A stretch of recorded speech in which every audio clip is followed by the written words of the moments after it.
James Bagg here.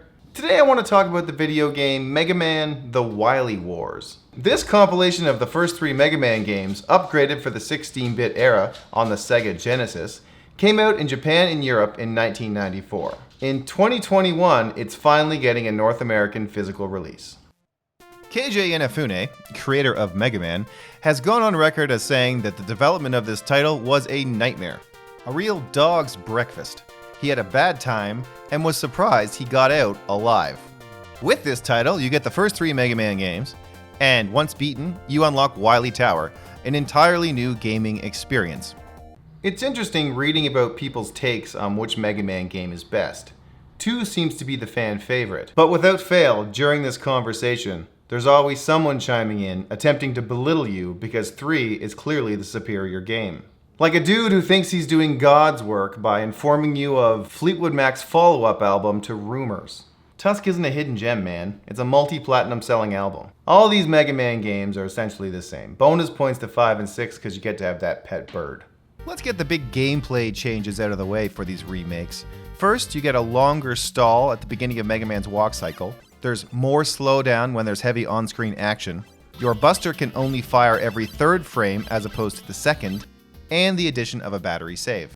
The reason to play these remakes, I believe, is the updated visuals. I love this sprite work, and although nothing can compare to the original, there's just something so cool about this 16-bit paint job.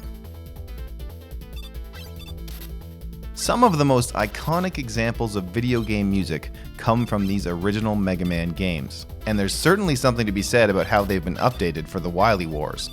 However, I am not qualified to speak on that.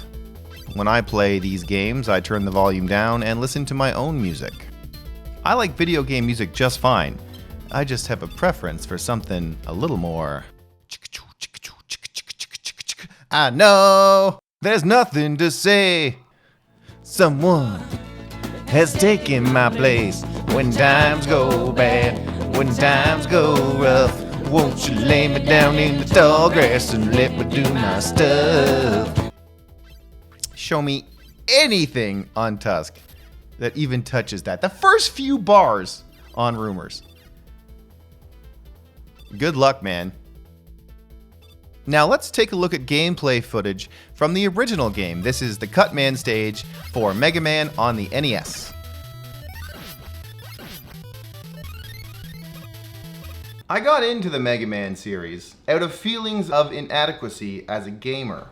You see, at the time, there were some huge gaps in my gaming resume. Games like Mega Man, Castlevania, the Metal Gear series, I hadn't touched them, and I was beginning to feel like a bit of a poser. So to remedy that, I picked up the first 6 Mega Man games for the Famicom.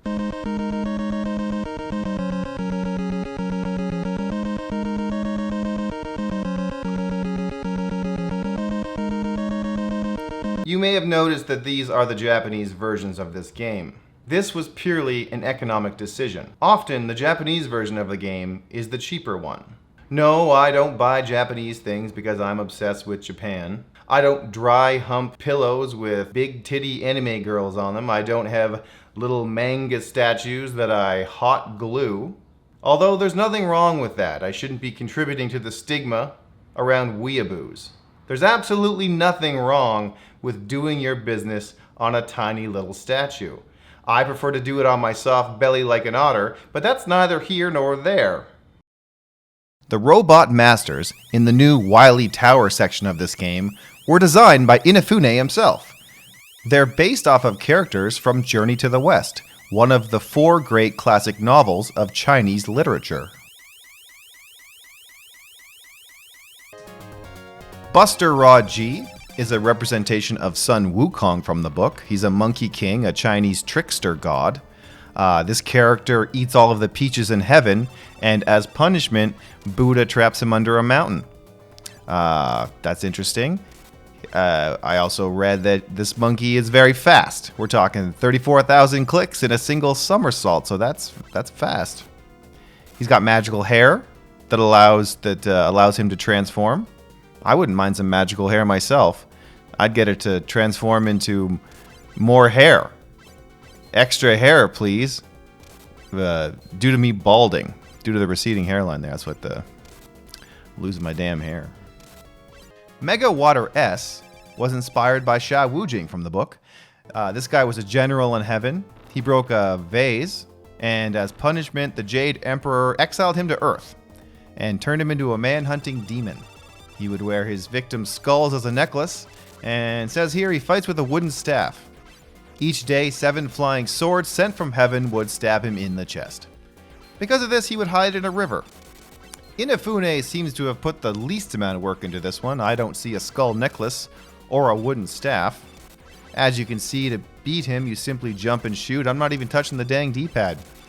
I mean, if you ask me, Mega Man is the real Sha Wujing in this battle. I'm the one that's stuck in this river getting swords tossed at me. I guess maybe that's the point. I don't know. Moving on. Hyperstorm H was inspired by Zu Badgie. Nicknamed the Idiot, Zu Badgie is a fat, ugly, monstrous-looking human pig creature. The foil of the group, this creep often gets his companions into trouble through his laziness, gluttony, and a propensity for lusting after pretty women. The Jade Emperor kicked Zu out of heaven for hitting on the goddess of the moon. Kind of reminds me of that comic of the fat man hitting on that woman at work. I'm just kidding, that's some incel shit right there. As a general rule, you shouldn't be commenting on a woman's looks, or anyone's looks. These carbon vessels are entirely inconsequential. Watching this gameplay footage, you might be asking yourself, is this guy using save states? Is he even any good at these games he claims to love so much? Are any of these video gaming YouTubers actually playing and beating the games they talk so much about? Or are they just fact-toting hoarders? And while those are cornerstones to gaming culture, no, I do play these games all the time, and beat them. In fact, I documented a playthrough of the first 6 games once on my Instagram channel. I've since deleted my Instagram account because I was running from my past. You see, in 2001, I used to write this semi-successful webcomic. In one of the storylines, a character refers to a penis as a jungle cock. Now, at the time, I was completely unaware of the racist implications of that. Obviously, now I see how that sexualizes black men. There's some kind of savagery implied there. It's clearly dehumanizing. Out of fear that this transgression would get leaked, I wiped my entire online presence last year. Since then, cancel culture seems to have changed quite a bit. Punitive justice has turned into restorative justice, and I'm no longer afraid of my past mistakes.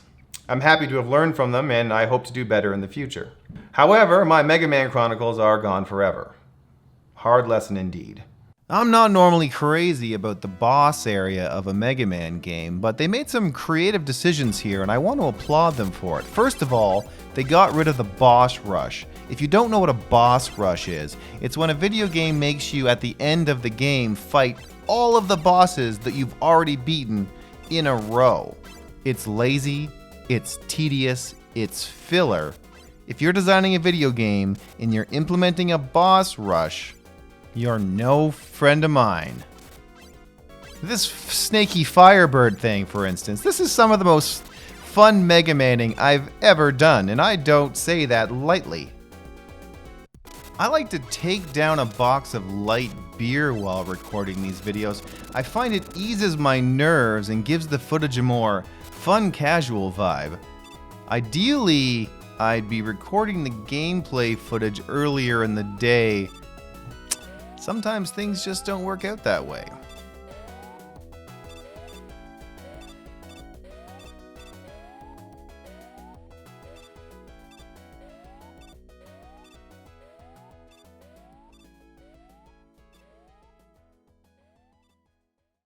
Don't stop thinking about tomorrow. Don't stop.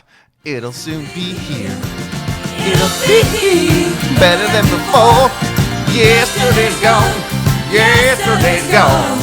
Ooh! Pre-orders for the physical version of this game are up on RetroBit's website right now.